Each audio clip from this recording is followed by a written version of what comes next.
connaissez l'adage, un sou est un sou.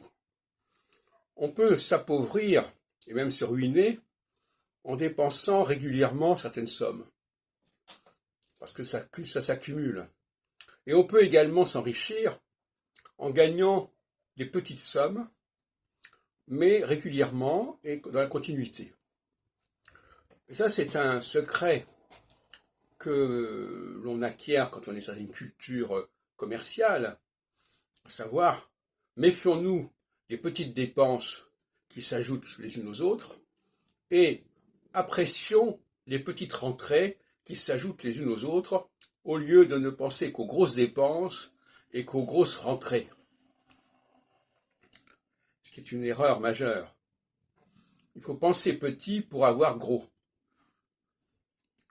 Aussi bien en bien qu'en mal d'ailleurs. Et par ailleurs, je dirais que effectivement la possession de biens est une qualité féminine avant tout.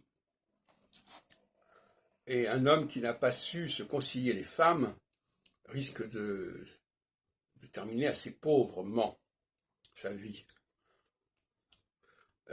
Parce que les femmes, justement, ont un sens de la propriété, au sens du bien que l'on possède et que l'on peut céder, d'ailleurs. Alors que les hommes, eux, ils sont dans une forme de virtualité. Je voudrais m'expliquer par là. Je voudrais dire que, par exemple, quand je vends un objet, cet objet peut être utilisé par cette personne-là, mais par une autre personne. L'utilisation de cet objet ne dépend pas de la qualité de son utilisateur. Alors que quand on vend des idées, quand on vend des pensées, eh bien, les utilisateurs médiocres n'en feront rien, et les électeurs géniaux en feront quelque chose. Donc, en l'occurrence, l'homme vend des objets qui dépendent complètement de la qualité des utilisateurs. Alors que la femme vend des objets qui sont interchangeables, qui permettent à des utilisateurs interchangeables. Par exemple, on a une maison, elle peut servir à des centaines de propriétaires successivement à travers les temps.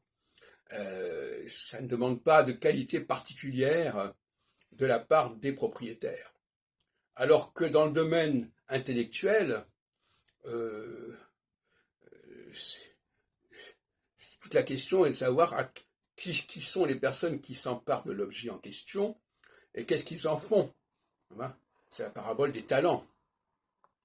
Et effectivement, là nous avons effectivement une différence majeure entre ce qui n'est accessible qu'à ceux qui en sont dignes et ce qui est accessible à tous ceux qui peuvent se le payer, se le permettre.